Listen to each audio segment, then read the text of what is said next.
ಕರ್ತನ ಪರಿಶುದ್ಧ ನಾಮಕ್ಕೆ ಸ್ತೋತ್ರವಾಗಲಿ. ಕರ್ತನ ಸನ್ನಿಧಾನದಲ್ಲಿ ಈ ಬೆಳಗಿನ ಜಾವದಲ್ಲಿ ನಾವು ಸೇರಿ ಬರುವುದಕ್ಕೆ ಕರ್ತನು ಕೊಟ್ಟದ ಕೃಪೆಗಾಗಿ ಸ್ತೋತ್ರ. ಹಲ್ಲೆಲೂಯ. ಕರ್ತನ ಪರಿಶುದ್ಧ ನಾಮಕ್ಕೆ ಸ್ತೋತ್ರವಾಗಲಿ. ಕರ್ತನು ನಮ್ಮನ್ನು ಕರೆತಂದಿದ್ದಕ್ಕಾಗಿ ಕರ್ತನಿಗೆ ಮಹಿಮೆ. ಈ ದಿವಸ ನಾವು ವಾಕ್ಯವನ್ನ ಧ್ಯಾನ ಮಾಡುವಂತ ವಿಚಾರ ಏನೆಂದು ನೋಡುವಾಗ, 2 ದಿವಸಗಳ ಹಿಂದೆ ಕರ್ತರು ನನ್ನ ಜೊತೆ ಶಕ್ತವಾಗಿ ಮಾತನಾಡಿದಂತ ವಿಚಾರವನ್ನು ನಿಮ್ಮ ಮುಂದೆ ನಾನು ಇಡಲು ಬಯಸುತ್ತೇನೆ. ಯಾಕಂದ್ರೆ ನಾವು ಈ ಕಾರ್ಯಗಳನ್ನ ನಾವು ಮಾಡಬೇಕು. ಕರ್ತನು ನಮ್ಮನ್ನ ಅಪಾಯಿಂಟ್ ಮಾಡಿದ್ದಾನೆ, ಆತನು ನಮ್ಮನ್ನ ನೇಮಿಸಿದ್ದಾನೆ ಅನ್ನೋದನ್ನ ನಾವು ನೋಡ್ತೇವೆ. ಹಲ್ಲೆಲೂಯ.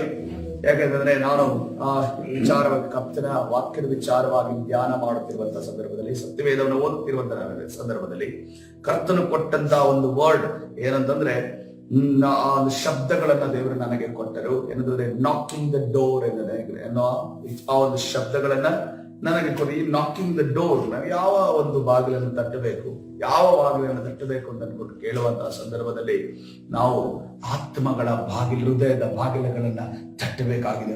ಹಲ್ಲೆಲೂಯ. ಕರ್ತನ ಪರಿಶುದ್ಧ ನಾಮಕ್ಕೆ ಸ್ತೋತ್ರವಾಗಲಿ.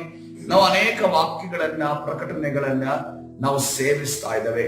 ನಮ್ಮ ಪಾತ್ರೆಯನ್ನ ಕರ್ತನು ತುಂಬಿಸ್ತಾ ಇದ್ದಾನೆ. ದಾವೀದನನ್ನು ಯಾವ ರೀತಿಯಲ್ಲಿ ಅದನ್ನು ಅಭಿಷೇಕ ತೈಲದಿಂದ ತುಂಬಿ ಹೊರಸೂಸುವ ಹಾಗೆ ಮಾಡ್ತಿದ್ದಾನೋ ಅದೇ ರೀತಿಯಲ್ಲಿ ತುಂಬಿಸ್ತಾ ಇದ್ದಾನೆ. ಆದ್ರೆ ತುಂಬಿದಂತ ಪಾತ್ರೆ ಅದು ಹೊರಸೂಸುವಂತ ಕಾರ್ಯವನ್ನ ಮಾಡಬೇಕು. ಹಲ್ಲೆಲೂಯ.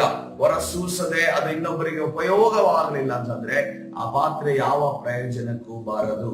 ಹಲ್ಲೆಲೂಯ. ಅದಕ್ಕೋಸ್ಕರವಾಗಿ ಆ ಪಾತ್ರೆ ಉಪಯೋಗಿಸಲ್ಪಡಬೇಕು.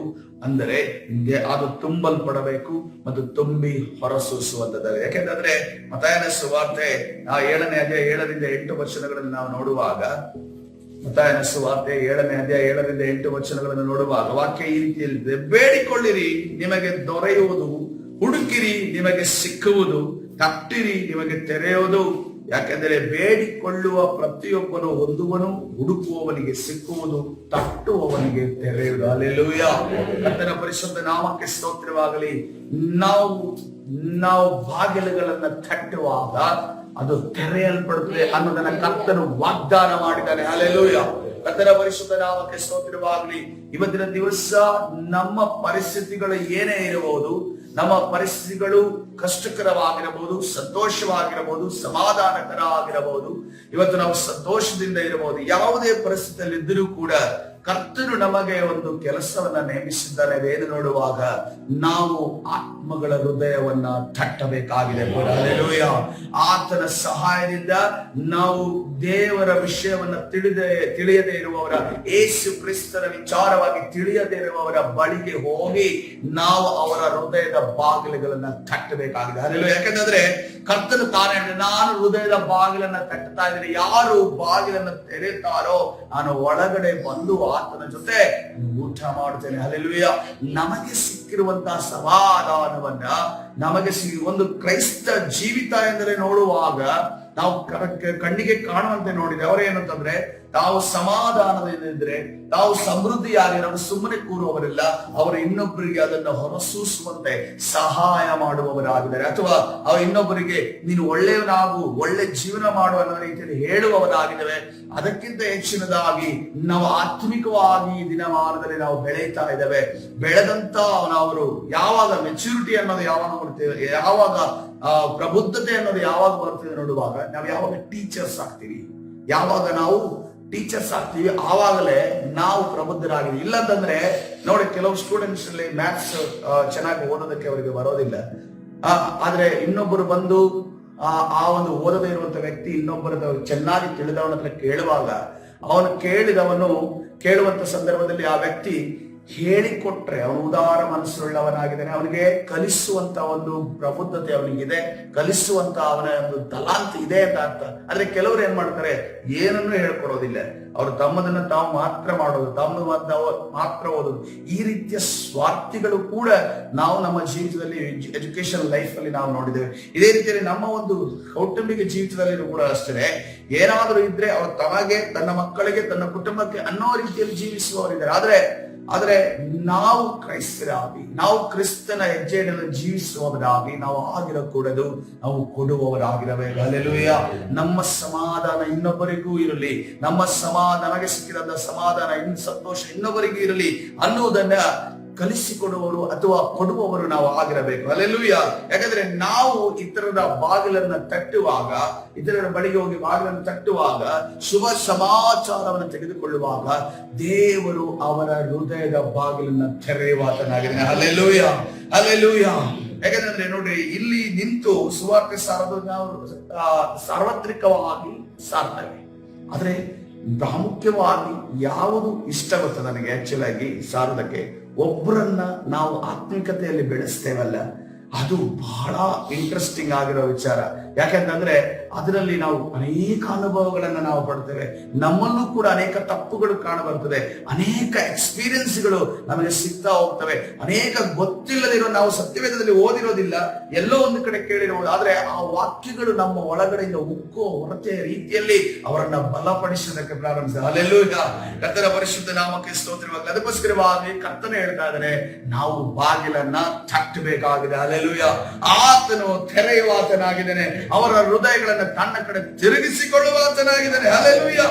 ಕರ್ತನ ಪರಿಶುದ್ಧ ನಾಮಕ್ಕೆ ಸ್ತೋತ್ರವಾಗಲಿ. ನಮಗೆ ಈ ಸುವಾರ್ತೆಯನ್ನ ಅಥವಾ ನಮಗಿರುವಂತ ಸಮಾಧಾನವನ್ನ, ನಮಗಿರುವಂತ ಸಂತೋಷವನ್ನ ಸಾರೋದಕ್ಕೆ ಬೇರೆ ಯಾರು ಅಲ್ಲ, ಕರ್ತನಾದ ಯೇಸು ಕ್ರಿಸ್ತನೇ ನಮಗೆ ಕಲಿಸಿಕೊಟ್ಟಿದ್ದ ಯೋಹಾನನ ಸುವಾರ್ತೆ 4ನೇ ಅಧ್ಯಾಯ 7-8 ವಚನಗಳ 4ನೇ ಅಧ್ಯಾಯದ 7ರಿಂದ ಕೆಳಗಡೆ ನಾವು ನೋಡುವಾಗ ಆ ಒಂದು ವಾಕ್ಯಗಳಲ್ಲಿ ನಾವು ಗಮನಿಸಿದ ಅಲ್ಲಿ ಯಾರಿದ್ದಾರೆ ನೋಡುವಾಗ ಇಬ್ಬರು ವ್ಯಕ್ತಿಗಳು ಅಲ್ಲಿ ಪಿಕ್ಚರ್ಗೆ ಬರ್ತಾ ಇದ್ದಾರೆ.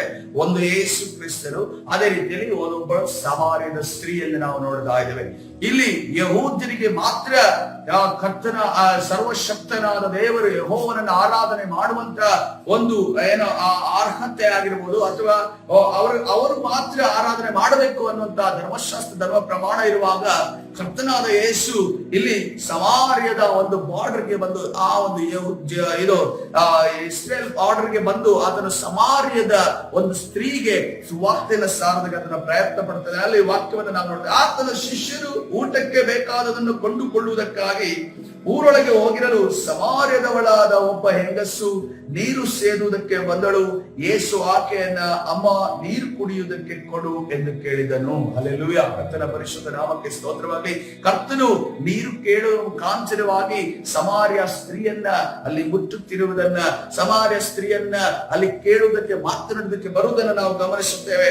ಆದ್ರೆ ಒಂದು ಕಾರ್ಯ ಆಕೆ ಹೇಳ್ತಾ ಇದ್ದಾಳೆ 9ನೇ ವಚನದಲ್ಲಿ, ಯಹೂದ್ಯರಿಗೂ ಸಮಾರ್ಯರಿಗೂ ಬಳಕೆ ಇಲ್ಲದಿರಲಾಗಿ ಆ ಸಮಾರ್ಯದವಳು ಆತನಿಗೆ, ಯಹೂದ್ಯನಾದ ನೀನು ಸಮಾರ್ಯದವಳಾದ ನನ್ನನ್ನು ನೀರು ಬೇಡುವುದು ಹೇಗೆ ಎಂದು ಹೇಳಿದಳು. ಹಲ್ಲೆಲೂಯಾ. ಅಲ್ಲೊಂದು ಸಮಾರ್ಯಕ್ಕೆ ಸುವಾರ್ತೆ ಹೋಗುವುದಕ್ಕೆ, ಸಮಾರ್ಯಕ್ಕೆ ದೇವರನ್ನ ತಿಳಿದುಕೊಳ್ಳುವುದಕ್ಕೆ ಒಂದು ಅಡ್ಡಿ ಇದೆ, ತಡೆ ಇದೆ ಎಂದು ನೋಡುವಾಗ, ಅವ್ರು ಇವ್ರ ಜೊತೆ ಮಾತಾಡಿದ್ರೆ, ಇವ್ರು ಅವ್ರ ಜೊತೆ ಮಾತಾಡಿದ್ರೆ ಯಾರು ಕೂಡ ಬಳಕೆ ಆಗ್ತಾ ಇಲ್ಲ. ಒಬ್ರು ಅವರು ದೂರ ಆಗ್ಬಿಟ್ಟಿದ್ದಾರೆ. ಯಾಕೆಂದ್ರೆ ಹಿಂದೆ ಚರಿತ್ರೆಯಲ್ಲಿ ನಡೆದಂತ ಘಟನೆಗಳನ್ನು, ಅದಕ್ಕೆ ನಾನು ಈಗ ಹೋಗೋದಿಲ್ಲ, ಯಾಕಂದ್ರೆ ಅದು ಬಹಳ ದೊಡ್ಡ ಕಥೆ, ಅದಕ್ಕೋಸ್ಕರ ದೊಡ್ಡ ವಿಚಾರ ಆಗಿದೆ. ಅದಕ್ಕೋಸ್ಕರವಾಗಿ ಈ ಸಮಯದಲ್ಲಿ ನಾವು ಧ್ಯಾನ ಮಾಡಬೇಕಾದ ವಿಚಾರ ಏನಂದ್ರೆ, ಯೇಸು ಕ್ರಿಸ್ತರು ಯಹೂದ್ಯರನ್ನ ಸಮಾರ್ಯದವರನ್ನ ಒಂದು ಮಾಡುವುದಕ್ಕೆ ಒಂದು ಕಾರ್ಯವನ್ನ ಇಲ್ಲಿ ಮುಂದೆ ತರ್ತಾ ಇದ್ದಾರೆ. ಹಲ್ಲೆಲೂಯಾ. ಇಲ್ಲಿ ಸಮಾರ್ಯದವರು ಯಹೂದ್ಯರು ಯಾರ ಮುಖಾಂತರ ಒಂದಾಗ್ತದೆ, ಯಾರಲ್ಲಿ ಒಂದಾಗ್ತದೆ, ಕ್ರಿಸ್ತನಲ್ಲಿ ಒಂದಾಗುವುದನ್ನು ನಾವು ಗಮನಿಸುತ್ತೇವೆ. ಹಲ್ಲೆಲೂಯಾ. ಇವತ್ತಿನ ದಿವಸ ಹಲವು ಜಾತಿ, ಹಲವು ಧರ್ಮ, ಹಲವು ವಿಚಾರಗಳಲ್ಲಿ ಇರುವಂತಹ ಜನರು ನಾವು ಒಂದಾಗಿ ನಿಂತು ಆರಾಧನೆ ಮಾಡ್ತೇವೆ. ನಾವೆಲ್ಲರೂ ಮನುಷ್ಯರು ಎಂದು ಹೇಳಬೇಕು ಎನ್ನುವುದಾದರೆ ಅದು ಕ್ರಿಸ್ತನ ಶರೀರದಲ್ಲಿ ಎಂದು ನಾವು ನೋಡ್ತಾ ಇದ್ದೇವೆ. ನಾವೆಲ್ಲರೂ ಕ್ರಿಸ್ತನ ಶರೀರ ಎಂದು ಹೇಳ್ತೇವೆ. ಹಲ್ಲೆಲೂಯಾ. ನಮ್ಮ ಮಧ್ಯದಲ್ಲಿ ಮೇಲಾಗಲಿ, ನಮ್ಮ ಮಧ್ಯದಲ್ಲಿ ಕೀಳಾಗಲಿ, ನಾವು ಕಡಿಮೆ ಆದವರು, ನೀವು ದೊಡ್ಡವರು ಅನ್ನುವ ರೀತಿಯಲ್ಲಿ ಭೇದ ಇಲ್ಲದೆ ಆರಾಧನೆ ಮಾಡುವುದಕ್ಕೆ ನಮ್ಮನ್ನ ಒಟ್ಟಿಗೆ ಸೇರಿಸಿದವರು ಯಾರಾಗಿದ್ದಾರೆ? ಕರ್ತನಾದ ಯೇಸು ಆಗಿದ್ದಾನೆ. Hallelujah, hallelujah. ಕರ್ತನ ಪರಿಶುದ್ಧ ನಾಮಕ್ಕೆ ಸ್ತೋತ್ರವಾಗಲಿ. 10ನೇ ವಚನದಲ್ಲಿ, ಅದಕ್ಕೆ ಯೇಸು, ದೇವರು ಕೊಡುವ ವರವೇನೆಂಬುದು ಕುಡಿಯುವುದಕ್ಕೆ ನೀರು ಕೊಡು ಎಂದು ನಿನಗೆ ಹೇಳಿದವನು ಯಾರೆಂಬುದು ನಿನಗೆ ತಿಳಿದಿದ್ದರೆ ನೀನು ಅವನನ್ನು ಬೇಡಿಕೊಳ್ಳುತ್ತಿದ್ದಿ, ಅವನು ನಿನಗೆ ಜೀವಕರವಾದ ನೀರನ್ನು ಕೊಡುತ್ತಿದ್ದನು ಅಂದನು. ಹಲ್ಲೆಲೂಯಾ. ಕರ್ತನ ಪರಿಶುದ್ಧ ನಾಮಕ್ಕೆ ಸ್ತೋತ್ರ. ಇಲ್ಲಿ ಶಾರೀರಿಕವಾದ ನೀರನ್ನ ಯಾರ ಹತ್ರ ಕೇಳ್ತಾ ಇದ್ದಾರೆ? ಯೇಸು ಕ್ರಿಸ್ತರು ಸಮಾರ್ಯದವರ ಹತ್ರ ಕೇಳ್ತಾ ಇದ್ದಾರೆ. ಆದ್ರೆ ಯೇಸು ಕ್ರಿಸ್ತನು ಯಾರಿಂದ ನೀನು ಆತ್ಮಿಕವಾದ ಜೀವಜಲವನ್ನು ಹೊಂದಬೇಕೆಂದು ಬಯಸ್ತಾ ಇದ್ದಾನೆ? ಸಮಾರ್ಯ ಸ್ತ್ರೀಯಿಂದ ನೀ ನನ್ನ ಬಳಿ ಕೇಳಿ ಪಡೆದುಕೋ ಅನ್ನೋದನ್ನ ಹೇಳ್ತಾ ಇದ್ದಾನೆ. ಹಲ್ಲೆಲೂಯಾ. ಇವತ್ತಿನ ದಿವಸ ನಾವು ಕೂಡ ನಮ್ಮ ಒಳಗಡೆ ಜೀವಕರವಾದ ನೀರನ್ನ, ಆ ತೊರೆಯನ್ನ, ಆ ಬುಗ್ಗೆಯನ್ನ ದೇವರು ಇಟ್ಟಿದ್ದಾನೆ. ಅದು ತುಂಬಿ ಹೊರಸು. ನೋಡ್ರಿ, ಬೋರ್ವೆಲ್ಗೆ ನಾವು ಅಲ್ಲಿ ಆ ನೀರು ಒಳಗಡೆ ಎಷ್ಟು ನೀರಿದೆ ನಮಗೆ ಗೊತ್ತಿಲ್ಲ. ಅದು ಬರ್ತಾನೆ ಇರುತ್ತೆ. ಅಂತರ್ಜಲ ಖಾಲಿ ಆಗೋ ತನಕ ಅದು ಕೊಡ್ತಾನೆ ಇರುತ್ತೆ. ಅದೇ ರೀತಿಯಲ್ಲಿ ನಾವು ಕೂಡ ಇನ್ನೊಬ್ಬರಿಗೆ ಕೊಡುವ, ನಿರಂತರವಾಗಿ ಕೊಡುವಂತ ವ್ಯಕ್ತಿಗಳಾಗಿರಬೇಕು. ಇನ್ನೊಬ್ಬರ ಬಗ್ಗೆ ನಮ್ಮ ಸಮಾಧಾನ, ನಮಗಿರುವಂತ ಸಮಾಧಾನ ಇನ್ನೊಬ್ಬರಿಗೆ ಸಿಗಬೇಕು ಅನ್ನೋದನ್ನ ಬಯಸುವವರು ಆಗಬೇಕು ಅನ್ನೋದನ್ನ ಯೇಸು ಕ್ರಿಸ್ತನಲ್ಲಿ ಹೇಳ್ತಿದ್ರೆ ನಾವು ಗಮನಿಸಿದ್ದೇವೆ ಪ್ರೇರೆ.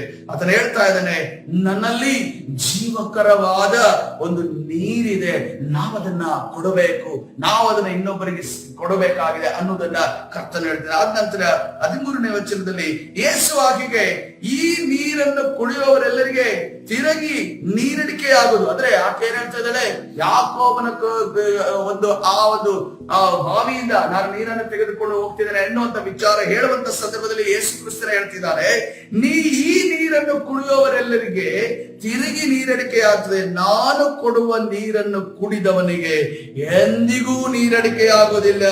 ನಾನು ಅವನಿಗೆ ಕೊಡುವ ನೀರು ಅವನಲ್ಲಿ ಉಕ್ಕುವ ವರ್ತಿಯಾಗಿದ್ದು ನಿತ್ಯ ಜೀವವನ್ನ ಉಂಟು ಮಾಡುತ್ತದೆ. ಹಲ್ಲೆಲೂಯಾ. ಕರ್ತನ ಪರಿಶುದ್ಧ ನಾಮಕ್ಕೆ ಸ್ತೋತ್ರವಾಗಲಿ. ಕ್ರಿಸ್ತನಲ್ಲಿ ನಾವು ರಕ್ಷಣೆ ಹೊಂದಿದ ನಂತರ, ನಾವು ಬಲ ಹೊಂದಿದ ನಂತರ, ನಾವು ನಿತ್ಯ ಜೀವನ ಹೊಂದುವಂತ ದಾರಿಯಲ್ಲಿ ಹೋಗುವಾಗ, ನಾವು ಇನ್ನೊಬ್ಬರಿಗೆ ವಾಕ್ಯವನ್ನು ಹೇಳುವಾಗ, ನಾವು ಪರಲೋಕ ರಾಜ್ಯದಲ್ಲಿ ಕರ್ತನ ಸನ್ನಿಧಾನದಲ್ಲಿ ನಮ್ಮ ಯಾತ್ರೆಯನ್ನು ಮುಗಿಸಿ ನಿಲ್ಲುವಾಗ ನಮಗೆ ಅಲ್ಲಿ ಕೊಡಲಿಕ್ಕೆ ಒಂದೇ ಒಂದು ಬಾಕಿ ಇದೆ ಅಂದ್ರೆ, ನಾವು ಕರೆದು ತಂದಂತ ಸುವಾರ್ತೆಯನ್ನು ಸಾರಿದಂತ ಆತ್ಮಗಳು ಮಾತ್ರವೇ. ಹಲ್ಲೆಲೂಯಾ. ನಾವು ಸುವಾರ್ತೆ ಸಾರಿದ ಆತ್ಮಗಳು, ಅಲ್ಲಿ ನಮಗೆ ಯಾವುದೇ ಉಡುಗೊರೆ ಕೊಡುಗೆ ನಮ್ಮಲ್ಲಿ ಕೈಯಲ್ಲಿ ಏನೂ ಇರೋದಿಲ್ಲ. ನಾವು ಕ್ರಿಸ್ತನನ್ನ ನಂಬಿದ್ದೇವೆ, ನೀವು ಕೂಡ ಕ್ರಿಸ್ತನನ್ನ ನಂಬಿರಿ ಎಂದು ಹೇಳಿದಾಗ ಆ ಆತ್ಮಗಳು ದೇವರ ಕಡೆ ತಿರುಗಿಕೊಂಡು ಅವರು ಕ್ರಿಸ್ತನನ್ನ ಹಿಂಬಾಲಿಸುವುದಕ್ಕೆ ನೋಡುವುದಾದ್ರೆ, ಹಿಂಬಾಲಿಸುವುದಕ್ಕೆ ನಾವು ಗಮನಿಸೋದಾದ್ರೆ, ಹಿಂಬಾಲಿಸಿಕೊಂಡು ಅವರು ಬರುವುದಾದ್ರೆ ಅವರನ್ನ ನಾವು ದೇವರ ಸನ್ನಿಧಾನದಲ್ಲಿ, ಕರ್ತನೇ ನಾನು ನಿನಗೋಸ್ಕರ ನಿನ್ನ ನಾಮವನ್ನು ತಿಳಿಸಿ ಆತ್ಮವನ್ನ ಕರೆದುಕೊಂಡು ಬಂದಿದ್ದೇನೆ, ಕರ್ತನೇ ನಾನು ನಿನಗೆ ಉಡುಗೊರೆಯಾಗಿ ಕೊಡುತ್ತಿದ್ದೇನೆ ಅನ್ನುವಂತ ಹೇಳುವಂತ ಧೈರ್ಯ ನಮ್ಮಲ್ಲಿರುವಂತದ್ದಾಗಿದೆ ಪ್ರಿಯರೇ. ಹಲ್ಲೆಲೂಯಾ. ಅದಕ್ಕೆ ಯೇಸು ಕ್ರಿಸ್ತರು ಹೇಳ್ತಾರೆ, ನೀವು ಯಾವ ನೀರಿನ ಬಗ್ಗೆ ಹೇಳ್ತಾ ಇದೀಯಾ? ಈ ಒಂದು ಶಾರೀರಿಕವಾಗಿ ನಿನಗೆ ಸಮಾಧಾನ ಕೊಡುವ ನೀರಿನ ಬಗ್ಗೆ ಹೇಳ್ತಿದ್ಯಾ? ಅದು ನಾನು ಹೇಳ್ತಿರುವುದು, ನನ್ನ ಹತ್ರ ಇರೋದು, ನನ್ನ ಹತ್ರ ಇರುವಂತ ಸಮಾಧಾನ, ನನ್ನ ಹತ್ರ ಇರುವಂತ ಸಂತೋಷ, ನನ್ನ ಹತ್ರ ಇರುವಂತ ಒದಗಿಸುವಿಕೆ, ನನ್ನ ಹತ್ರ ಇರುವಂತ ಐಶ್ವರ್ಯ, ಅದು ನಿನ್ನನ್ನ ಬಡವಳನ್ನಾಗಿಯೂ ಕೊರತೆಯನ್ನಾಗಿಯೂ ಅಥವಾ ಕಷ್ಟದಲ್ಲಿ ಬಾಧೆಯಲ್ಲಿ ಬೀಳಿಸೋದಿಲ್ಲ. ಅದು ನಿನ್ನನ್ನ ಸಮಾಧಾನ ಪಡಿಸುವಂತದಾಗಿದೆ, ಅದು ನಿನ್ನ ಕೊರತೆಗಳನ್ನು ನೀಗಿಸುವಂತದಾಗಿದೆ, ಅದು ನಿನ್ನ ಒಂದು ರೋಗಗಳಿಗೆ ಪರಿಪೂರ್ಣವಾದ ಬಿಡುಗಡೆಯನ್ನು ಕೊಡುವಂತದಾಗಿದೆ. ಹಲ್ಲೆಲೂಯಾ. ಆಗ ಆ ಹೆಂಗಸು ಅದೇ, ಅಯ್ಯ ನನಗೆ ಆ ನೀರನ್ನು ಕೊಟ್ಟರೆ ಇನ್ನು ಮೇಲೆ ನನಗೆ ನೀರಡಿಕೆಯಾಗಲಿಕ್ಕಿಲ್ಲ. ನೀರು ಸೇರುವುದಕ್ಕೆ ಇಷ್ಟು ದೂರ ಬರಬೇಕಾದದ್ದು ಇರುವುದಿಲ್ಲ ಅನ್ನಲು ಯೇಸು ಅವಳಿಗೆ, ಹೋಗಿ ನಿನ್ನ ಗಂಡನನ್ನು ಇಲ್ಲಿಗೆ ಕರಕೊಂಡು ಬಾ ಎಂದು ಹೇಳಿದನು. ಅದಕ್ಕೆ ಆ ಹೆಂಗಸು, ನನಗೆ ಗಂಡನಿಲ್ಲ ಅಂದಳು. ಯೇಸು ಆಕೆಗೆ, ನನಗೆ ಗಂಡನಿಲ್ಲವೆಂದು ನೀನು ಹೇಳಿದ್ದು ಸರಿಯಾದ ಮಾತು. ನಿನಗೆ 5 ಮಂದಿ ಗಂಡಂದಿರಿದ್ದರು, ಈಗ ಇರುವವನು ನಿನಗೆ ಗಂಡನಲ್ಲ. ನೀನು ಹೇಳಿದ್ದು ನಿಜವಾದ ಸಂಗತಿ ಎಂದರು. ಹಲ್ಲೆಲೂಯಾ. ಈ ಕಾನ್ವರ್ಸೇಷನ್ ಇಂದ ಅವಳ ಪರಿಸ್ಥಿತಿ ಏನು ಅಂತ ಅನ್ಕೊಂಡು ಅರ್ಥವಾಗ್ತದೆ. ಹಲ್ಲೆಲೂಯಾ. ನಾವು ಗಮನಿಸುತ್ತೇವೆ, ಆಕೆ ನೀರು ವಿಚಾರವಾಗಿ ಕರ್ತನು ಹೇಳಿದಂತ ಸಂದರ್ಭದಲ್ಲಿ, ನೀರು ನನಗೆ ಮುಗಿಯದ ನೀರನ್ನ ಕೊಡೋದಾದ್ರೆ ನಾನು ಇಲ್ಲಿ ತನಕ ಬರುವಂತ ಅವಶ್ಯಕತೆ ಇಲ್ಲ. ನಾವು ನೋಡ್ತಾ ಇದ್ದೇವೆ, ಸುಕರ್ ಎಂಬ ಆ ಒಂದು ಪಟ್ಟಣ ಏನು ಇದೆ, ಅದನ್ನ ಈಗ ಅಸಾಕ ಎಂದು ಕರೆಯುತ್ತಾರೆ. ಅದು ಆ ಒಂದು ಸುಕರ್ ಎಂಬ ಊರು ಸಮಾರ್ಯ ಪಟ್ಟಣದಿಂದ 800 ಮೀಟರ್ ಅವರು ನಡೆದುಕೊಂಡು ಬಂದು ಆ ನೀರನ್ನ ಮತ್ತೆ 800 ಮೀಟರ್ ನಡೆದು ಮತ್ತೆ ಅವರ ಮನೆಗೆ ಹೋಗ್ಬೇಕಾಗಿತ್ತು. ಆ ಒಂದು ಕಷ್ಟ ತೀರುತ್ತಲ್ಲ. ನಾವು ಮನೆಯಲ್ಲೇ ನೀರು ಇರೋದು, ಯಾಕಂದ್ರೆ ಈಗ ನೀರು ಅನ್ನೋದು ತರೋದು ಅಥವಾ ನೀರು ತಗೊಳ್ಳೋದು ನಮ್ಗೆ ಬಹಳ ಸುಲಭದ ಕೆಲಸ. ನಮ್ಗೆ ಪ್ಯೂರಿಫೈಡ್ ನೀರೇ ಸಿಗ್ತದೆ 5 ರೂಪಾಯಿ ಕಾಯಿನ್ಗೆ. ಆದ್ರೆ ಹಳೆ ಕಾಲದಲ್ಲಿ ಒಂದು ನೀರನ್ನು ತೆಗೆದುಕೊಂಡು ಹೋಗಬೇಕಾದ್ರೆ ಮತ್ತು ಆ ಕಾಲದಲ್ಲಿ ನೀರಿನ ಬಾವಿಗಳು ಯಾವ ರೀತಿ ಇರ್ತದೆ ಅಂದ್ರೆ ಒಂದು ಇಳಿಯುವಂತ ಸೇದುವಂತ ನೀರಿರ್ತವೆ, ಇಲ್ಲ ಅಂತಂದ್ರೆ ಬಾವಿಯಿಂದ ಇಳಿಬೇಕು, ಇಳಿದ ನಂತರ ತೋಡಿ ಅದನ್ನ ಆ ಒಂದು ಎತ್ತರಕ್ಕೆ ಅವರು ಕೊಡವನ್ನ ಹಿಡಿದುಕೊಂಡು ತರಬೇಕಾಗಿದೆ. ಅಷ್ಟು ಕಷ್ಟಗಳನ್ನ ಈಗಲೂ ಕೂಡ ಗುಜರಾತ್ ಆಗಿರಬಹುದು, ರಾಜಸ್ಥಾನ್ ಆಗಿರಬಹುದು, ಬರ ಬಂದಂತ ಸಂದರ್ಭದಲ್ಲಿ ಅವರ ಪರಿಸ್ಥಿತಿ ಆ ರೀತಿ ಇರ್ತದೆ. ನೀರಿಗೋಸ್ಕರ ಆಹಾಕಾರ ಆದಾಗ ಅವರು ಕಿಲೋಮೀಟರ್ ಗಟ್ಟಲೆ ಅದನ್ನ ತಲೆಯ ಮೇಲೆ ಹೊಚ್ಚಿಕೊಂಡು ಹೋಗುವಂತ ಪರಿಸ್ಥಿತಿ. ಅಂತ ಪರಿಸ್ಥಿತಿಯಲ್ಲಿ ಈ ಒಂದು ಸಮಾರ್ಯ ಸ್ತ್ರೀ ಇದ್ದಾಳೆ. ಅದನ್ನ ಗಮನಿಸ್ರಿ, ಅವಳು ಯಾವಾಗ ಆ ಒಂದು ನೀರನ್ನು ತೆಗೆದುಕೊಳ್ಳಲಿಕ್ಕೆ ಬಂದಿದ್ದಾಳೆ ನೋಡುವಾಗ ಯೇಸು ಕ್ರಿಸ್ತನು ಮತ್ತು ಶಿಷ್ಯರು ಊಟಕ್ಕೆ ಹುಡುಕುತ್ತಿದ್ದಾರೆ, ಮಧ್ಯಾಹ್ನದ ಊಟಕ್ಕೆ ಹುಡುಕುತ್ತಿದ್ದಾರೆ ಅಂದ್ರೆ ಅದು ಮಧ್ಯಾಹ್ನದ ಸಮಯ ಎಂದಾಗಾಯ್ತು. ಹಾಗಾದ್ರೆ ಮಧ್ಯಾಹ್ನದ ಸಮಯದಲ್ಲಿ ಯಾವಾಗಲೂ ಕೂಡ ಆಕ್ಚುಲಿ ಯಹೂದ್ಯ ಸ್ತ್ರೀಯರು ಅವರು ಸಂಜೆ ಅವರು ನೀರನ್ನ ತಂದು ಹಾಕುವವರಾಗಿದ್ದಾರೆ ಅಲ್ಲಿರುವಂತ ವಾಡಿಕೆಯ ಪ್ರಕಾರ. ಆದ್ರೆ ಆಕೆ ಸಂಜೆ ಹೋಗ್ತಾ ಇಲ್ಲ, ಆಕೆ ಯಾವಾಗ ಹೋಗ್ತಾ ಇದ್ದಾಳೆ? ಮಧ್ಯಾಹ್ನದ ಸಮಯದಲ್ಲಿ ಹೋಗ್ತಾ ಇದ್ದಾಳೆ. ಮಧ್ಯಾಹ್ನದ ಸಮಯದಲ್ಲಿ ಹೋಗುವಾಗ ಆಕೆ ಸಹೋದರರಾಗ್ಲಿ, ಆಕೆ ಜೊತೆಯಲ್ಲಿ ಇರುವವರಾಗ್ಲಿ ಯಾರು ಆಕೆಯಲ್ಲಿ ಜೊತೆಯಲ್ಲಿಲ್ಲ, ಆಕೆ ಒಬ್ಬಳೇ ಬರ್ತಾ ಇದ್ದಾಳೆ. ಯಾಕೆ ಎಂದು ನೋಡುವಾಗ ಆಕೆ ಹೇಳ್ತಾ ಇದ್ದಾಳೆ, 5 ಗಂಡಂದಿರು ಇದ್ದರು, ಈಗ ಗಂಡನಿಲ್ಲ ಅನ್ನೋದನ್ನ ವಿಚಾರ ಹೇಳ್ತಾ ಅಂದ್ರೆ ಆಕೆಯ ಫ್ಯಾಮಿಲಿ ಲೈಫ್ ಫೇಲಿಯರ್ ಆಗಿದ್ದನ್ನು ನಾವು ಗಮನಿಸುತ್ತೇವೆ. ಆ ಫ್ಯಾಮಿಲಿ ಕುಟುಂಬದಲ್ಲಿ ಆಕೆ ಫೇಲಿಯರ್ ಆಗಿದ್ದನ್ನು ಗಮನಿಸಿ ಆಕೆ ಜೊತೆ ನೋಡ್ರಿ ಗಮನಿಸ್ರಿ, ಈ ಸಮಾಜದಲ್ಲಿ ಯಾರ ಒಂದು ಜೊತೆ ಒಂದು ಈ ಎಜುಕೇಶನ್ ಅಲ್ಲಿ ಫೇಲ್ ಆದವರಾಗಿರ್ಬೋದು, ಅಥವಾ ಉದ್ಯೋಗದಲ್ಲಿ ಫೇಲ್ ಆಗಿರಬಹುದು, ಅಥವಾ ಫ್ಯಾಮಿಲಿಯಲ್ಲಿ ಫೇಲಿಯರ್ ಆಗಿರೋದಾಗಿರ್ಬೋದು, ಇವ್ರ ಜೊತೆ ಹೆಚ್ಚು ಜನ ಸೇರೋದಿಲ್ಲ. ಇವ್ರ ಜೊತೆ ಹೆಚ್ಚು ಜನ ಯಾಕಂದ್ರೆ ಸೋತವರ ಜೊತೆ ಎಷ್ಟು ಜನ ಕೂರೋದಿಲ್ಲ, ಅವರಿಗೆ ಸಮಾಧಾನ ಮಾಡೋದಕ್ಕೂ ಹೋಗೋದಿಲ್ಲ. ಸೋತಿದ್ದಾರೆ ಅನ್ನೋದನ್ನ ಹಿಂದೆ ನಿಂತ್ಕೊಂಡು ಮಾತಾಡುತ್ತಾರೆ ಹೊರತು ಅವರು ಸೋತಿದ್ದಾರಲ್ಲ ಅವರಿಗೆ ಸಮಾಧಾನವಾಗಿರ್ಲಿ ಅನ್ನೋ ಅವ್ರ ಜೊತೆ ಬಳಕೆಗೆ ಬರೋದಿಲ್ಲ, ಅಥವಾ ಅವರಿಂದ ನಮ್ಮ ಹೆಸರು ಹಾಳಾಗುತ್ತೆ ಅನ್ನೋದ್ರ ದೂರದಲ್ಲಿದ್ದರೆ. ಇದೇ ಕತೆ ಈ ಸಮಾರ್ಯ ಸ್ತ್ರೀಯ ಜೀವಿತದಲ್ಲಿ ನಡೀತಾ ಇದೆ.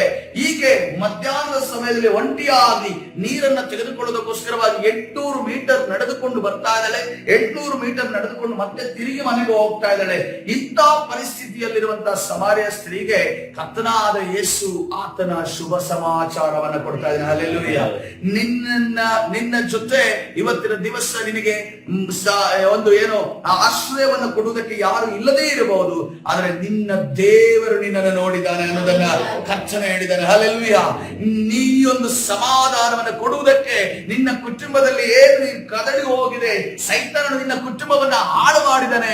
ಫ್ಯಾಮಿಲಿ ಲೈಫ್ ಅನ್ನು ಒಬ್ಬರಿಗೂ ಕೂಡ ನಿನ್ನ ಜೀವಿತ ನಿನಗೆ ಸೆಟ್ ಆಗದೆ ನೀನು ಜೀವಿತವನ್ನ ಕಷ್ಟಪಡುತ್ತಾ ಇದೆಯಲ್ಲ, ಅಲ್ಲಿ ಅದನ್ನೆಲ್ಲವನ್ನ ಸರಿಪಡಿಸುವುದಕ್ಕೆ ಕರ್ತನಾದ ಯೇಸು ಅಲ್ಲಿ ಸನ್ನಿಸುತ್ತಿರುವುದನ್ನ ಗಮನಿಸ್ತೇವೆ. Hallelujah, hallelujah. ಕರ್ತನ ಪರಿಶುದ್ಧ ನಾಮಕ್ಕೆ ಸ್ತೋತ್ರ. ಆಕೆಯ ಫ್ಯಾಮಿಲಿಯನ್ನ ಸೆಟಲ್ ಮಾಡುವುದಕ್ಕೆ ಮತ್ತು ಆಕೆಯ ಫ್ಯಾಮಿಲಿಯಲ್ಲಿ ಒಂದು ಸಮಾಧಾನವನ್ನು ಕೊಡುವುದಕ್ಕೆ, ಮತ್ತು ಅದೇ ರೀತಿ ಇಷ್ಟು ಕಷ್ಟಪಟ್ಟು ಆಕೆ ಆ ಒಂದು ಮಧ್ಯಾಹ್ನದ ಸಮಯದಲ್ಲಿ, ಯಾಕಂದ್ರೆ ಶಾಸ್ತ್ರಿಗಳು ಇನ್ನೊಂದು ವಿಚಾರ ಹೇಳ್ತಾರೆ, ಈಗೀಗ 5 ಜನ ಗಂಡಂದಿರಿದ್ದಾರಲ್ಲ, ಗಂಡಂದಿರೋದಾದ್ರೆ ಏನು ಪಾಸಿಬಿಲಿಟಿ ಇದೆ ಅದು? ಇವಳಿಗೆ ಮಕ್ಕಳು ಆಗ್ತಿಲ್ಲ ಅನ್ನೋ ಕಾರಣಕ್ಕಾಗಿ ಆ ಗಂಡಂದಿರು ಬಿಟ್ಟಿರಬಹುದು. ಎರಡನೇ ಕಾರಣ ಏನಂತಂದ್ರೆ ಒಬ್ಬನ ತನ್ನ ಅಣ್ಣನ ಒಂದು ಸಂಸಾರ ನಡೆಯುವಂತ ಸಂದರ್ಭದಲ್ಲಿ ಅವನು ಸತ್ತೋಗಿರಬಹುದು.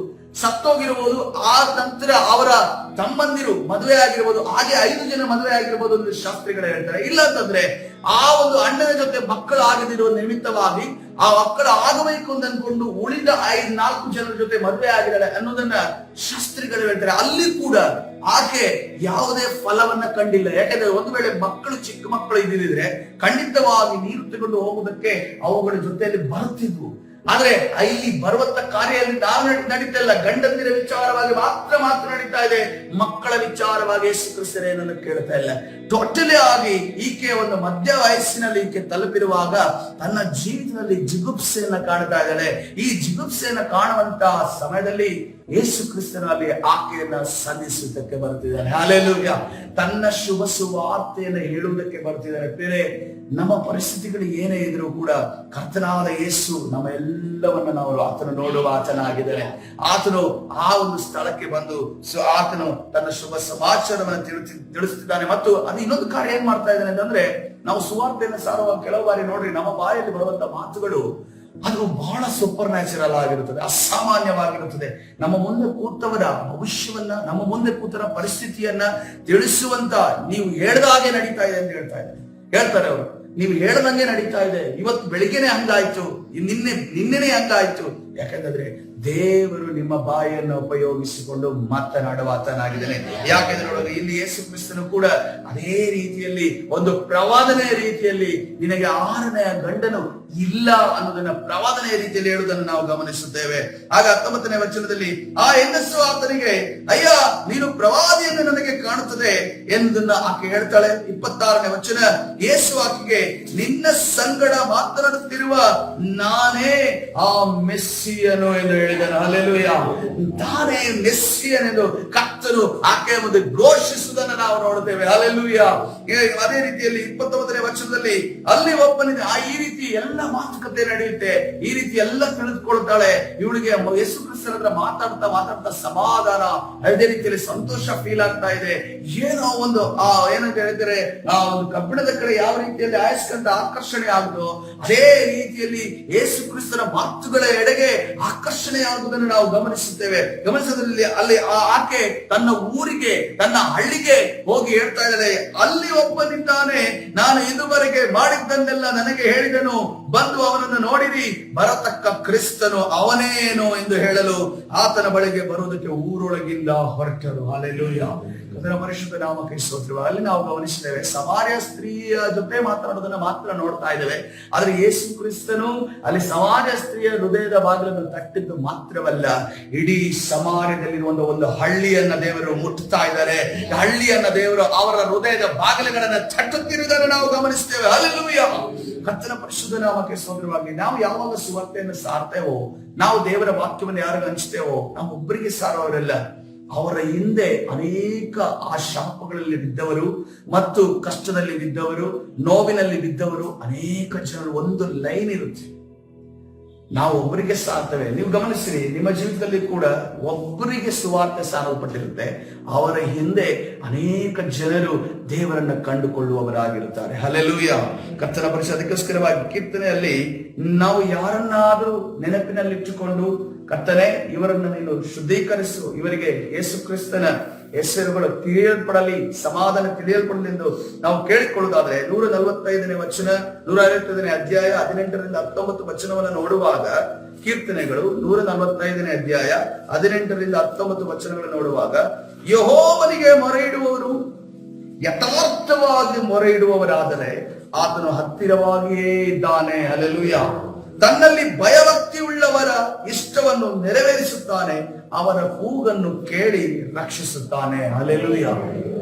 ನಮ್ಮ ಕೂಗು, ನಮ್ಮ ಒಂದು ಪ್ರಾರ್ಥನೆ, ಮೊರೆ, ನಮ್ಮ ಪರ್ಸನಲ್ ಪ್ರೇಯರ್ ರಿಕ್ವೆಸ್ಟ್ ಇರಬಹುದು ಇವತ್ತಿನ ದಿವಸ, ಅಥವಾ ನಮ್ಮ ಫ್ಯಾಮಿಲಿ ಪ್ರೇಯರ್ ರಿಕ್ವೆಸ್ಟ್ ಗಳಿರಬಹುದು, ಅಥವಾ ನಮ್ಮ ಸಭೆಯಲ್ಲಿರುವಂತಹ ಪ್ರೇಯರ್ ರಿಕ್ವೆಸ್ಟ್ ಗಳಿರಬಹುದು. ಆದ್ರೆ ಇದಕ್ಕೆ ಮೀರಿ ನಾವು ಯಾರನ್ನಾದ ವ್ಯಕ್ತಿಯನ್ನ, ಕೆಲವರನ್ನ ನಾವು ನೋಡ್ತೇವೆ, ಇವರು ಇಷ್ಟೊಂದು ಒಳ್ಳೆಯವರಾಗಿದ್ದಾರಲ್ಲ, ಇವರಿಗೆ ಕ್ರಿಸ್ತನ ಬಗ್ಗೆ ಗೊತ್ತಿಲ್ವಲ್ಲ ಅಂತ ನಮಗೆ ಅನಿಸುತ್ತೆ.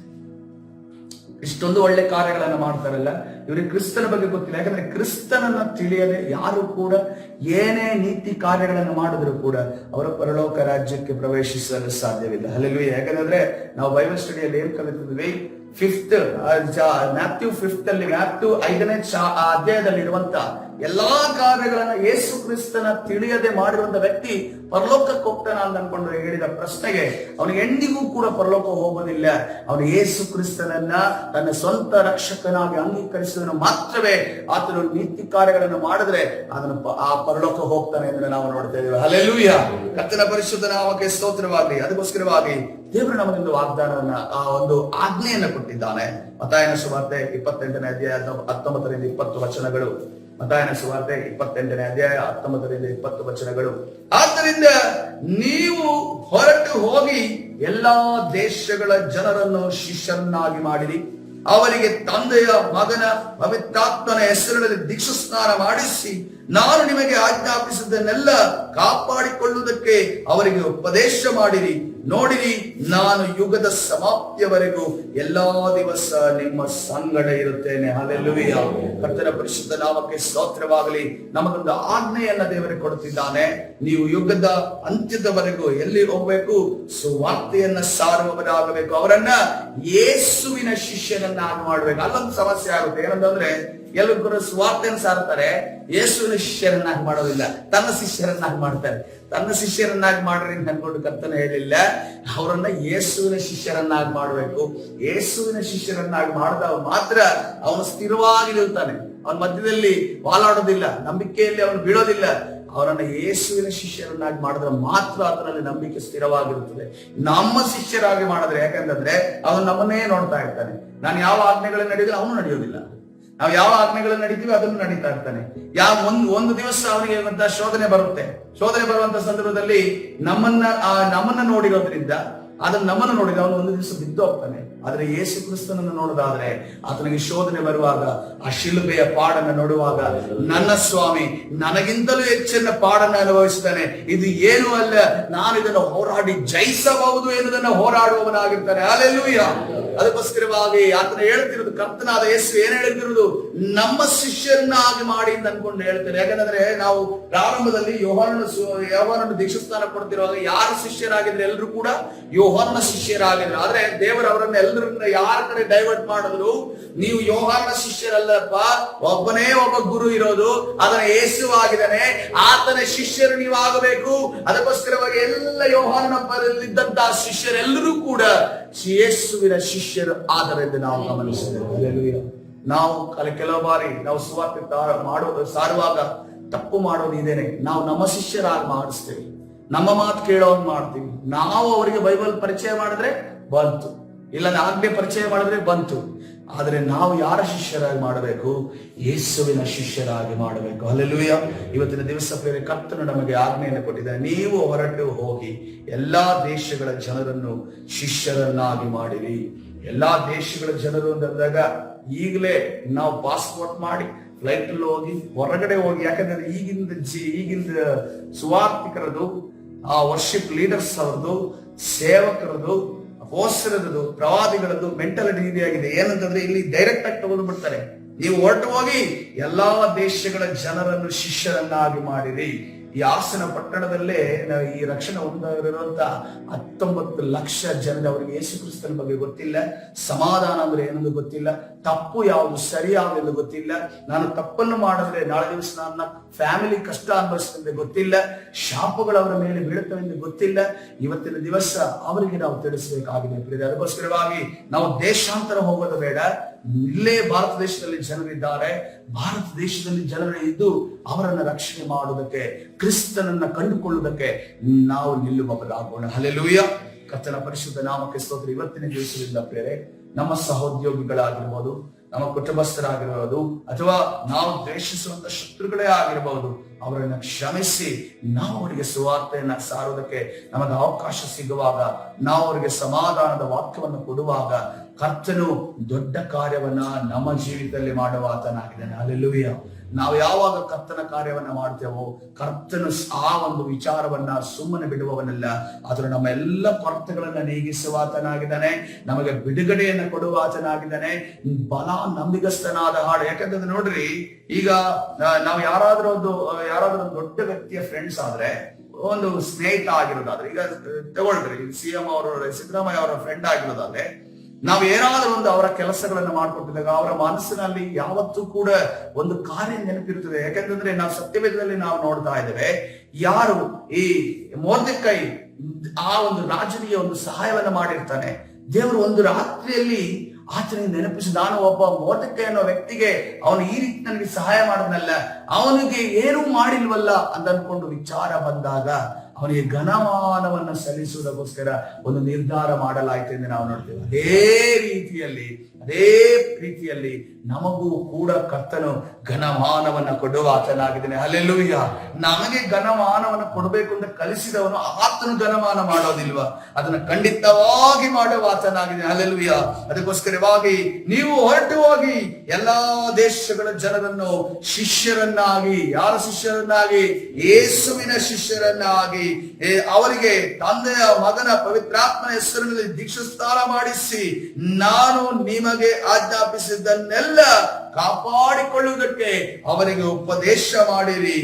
ನೋಡಿರಿ, ನಿನ್ನ ಸುವಾರ್ತೆ ಸಾರುವಂತ ಸಂದರ್ಭದಲ್ಲಿ ಕೂಡ ನೋಡಿರಿ, ನಾನು ಯುಗದ ಸಮಾಪ್ತಿಯವರೆಗೂ ಎಲ್ಲಾ ದಿವಸ ನಿಮ್ಮ ಸಂಗಡ ಇರುತ್ತೇನೆ. ಹಲ್ಲೆಲೂಯಾ. ನೀನು ಹೋಗಿ ಸುವಾರ್ತೆ ಸಾರುವಾಗ ನಿನ್ನ ಬಲಪಾರ್ಶ್ವದಲ್ಲಿ ನಿನ್ನ ಯೇಸು ಕ್ರಿಸ್ತನ ಇದ್ದಾನೆ. ಯಾಕಂದ್ರೆ ಆತನು ವಾಗ್ದಾನ ಮಾಡಿದ್ದಾನೆ, ಯುಗದ ಸಮಾಪ್ತಿಯವರೆಗೂ ನಿನ್ನ ಸಂಗಡ ನಾನಿರುತ್ತೇನೆ. ಹಲ್ಲೆಲೂಯಾ. ಕರ್ತನ ಸನ್ನಿಧಾನದಲ್ಲಿ ಸಮಯ ಪ್ರಾರ್ಥನೆ ಮಾಡಿಕೊಳ್ಳೋಣ. ಈ ಒಂದು ಮತ್ತಾಯನ ಸುವಾರ್ತೆ 28ನೇ ಅಧ್ಯಾಯ 19ರಿಂದ 20 ವಚನಗಳನ್ನು ವಾಗ್ದಾನವಾಗಿ ತೆಗೆದುಕೊಳ್ಳೋಣ. ಪ್ರಾರ್ಥನೆ ಮಾಡಿಕೊಳ್ಳೋಣ. ಪರಿಶುದ್ಧನಾದ ದೇವರ ನಾಮಕ್ಕೆ ಸ್ತೋತ್ರವಾಗಲಿ. ಕರ್ತನೆ, ನಿನ್ನ ಪರಿಶುದ್ಧ ಸನ್ನಿಧಿಯಲ್ಲಿ ಕರ್ತನೆ ರಾಜ ಸೇರಿ ಬರೋದಕ್ಕೆ ಕೊಟ್ಟಂತ ಕೃಪೆಗಾಗಿ ಸ್ತೋತ್ರ. ಇವತ್ತಿನ ದಿವಸ ಕರ್ತನೆ ನಿನ್ನ ಸನ್ನಿಧಿಯಲ್ಲಿ ಕರ್ತನೆ ಸುವಾರ್ತೆಯನ್ನ ಸಾರುವುದಕ್ಕೆ ಕರ್ತನೆ ರಾಜ ಅನೇಕ ಜನರ ಹೃದಯದ ಬಾಗಿಲುಗಳನ್ನ ಕರ್ತನೆ ನೀನು ತಟ್ಟುವಂತ ಪಾತ್ರೆಗಳಾಗಿ ಉಪಯೋಗಿಸಲ್ಪಡುವುದಕ್ಕೆ ಕರ್ತನೆ ನಮ್ಮನ್ನ ನೀನು ಕಳುಹಿಸಲಿಕ್ಕೆ ಬಯಸುತ್ತಿದೆಯಲ್ಲ ರಾಜ. ಕರ್ತನೆ ರಾಜ, ಸಮಾಧಾನ ಇಲ್ಲದೆ ಇರುವಂತಹ ಸಹೋದ್ಯೋಗಿಗಳಿದ್ದಾರೆ, ಸಮಾಧಾನ ಇಲ್ಲದ ಕುಟುಂಬಸ್ಥರಿದ್ದಾರೆ, ಸಮಾಧಾನ ಇಲ್ಲದ ಒಡ ಹುಟ್ಟಿದವರಿದ್ದಾರೆ, ಸಮಾಧಾನ ಇಲ್ಲದ ಕರ್ತನೆ ತಂದೆ ತಾಯಿಗಳಿದ್ದಾರೆ, ಸಮಾಧಾನ ಇಲ್ಲದ ಕರ್ತನೆ ಮಕ್ಕಳುಗಳಿದ್ದಾರೆ, ಸಮಾಧಾನ ಇಲ್ಲದಂತ ಸ್ವಾಮಿ ನೆರೆಹೊರೆಯವರಿದ್ದಾರೆ. ಕರ್ತನೆ ಅವರನ್ನ ಕಂಡು ಸ್ವಾಮಿ ಕರ್ತನೆ ನಾವು ಅವರ ಹೆಸರನ್ನ ಇಟ್ಟು ಕರ್ತನೆ ಪ್ರಾರ್ಥನೆ ಮಾಡುವ ಹಾಗೆ ನೀನು ಸಮಯ ಕೊಟ್ಟಂತ ಸಂದರ್ಭದಲ್ಲಿ ಕರ್ತನೆ ಅವಕಾಶ ಕೊಟ್ಟಂತ ಸಂದರ್ಭದಲ್ಲಿ ಅವರಿಗೆ ನಿನ್ನ ವಾಕ್ಯವನ್ನ ತಿಳಿಸುವ ಹಾಗೆ ನಮಗೆ ಸಹಾಯ ಮಾಡು ಕರ್ತನೆ. ನೀನು ತಾನೇ ನಡೆಸು, ಬಲಪಡಿಸು ಕರ್ತನೆ. ನಮಗೆ ಕರ್ತನೆ ಈ ರೀತಿಯ ಒಂದು ಭಾರವನ್ನ ಪಡೆದುಕೊಳ್ಳುವುದಕ್ಕೆ ತಡೆ ಮಾಡುವಂತ ಎಲ್ಲಾ ಸೈತಾನನ ಕಾರ್ಯಗಳನ್ನ ನಜರೇತಿನ ಯೇಸುವಿನ ನಾಮದಲ್ಲಿ ಬಂಧಿಸಿ ಮುರಿದಾಗ್ತಾ ಇದ್ದೇವೆ. ಬಿಡುಗಡೆ ಉಂಟು ಮಾಡಿ ನೀನು ತಾನೇ ನಡೆಸು. ಕರ್ತನಾದ ಯೇಸು ಸ್ವಾಮಿ ಹೆಸರನ್ನು ಪ್ರಾರ್ಥಿಸಿ ಹೊಂದಿಕೊಳ್ಳುವುದನ್ನು ಜೀವವುಳ್ಳ ತಂದೆ. ಆಮೆನ್.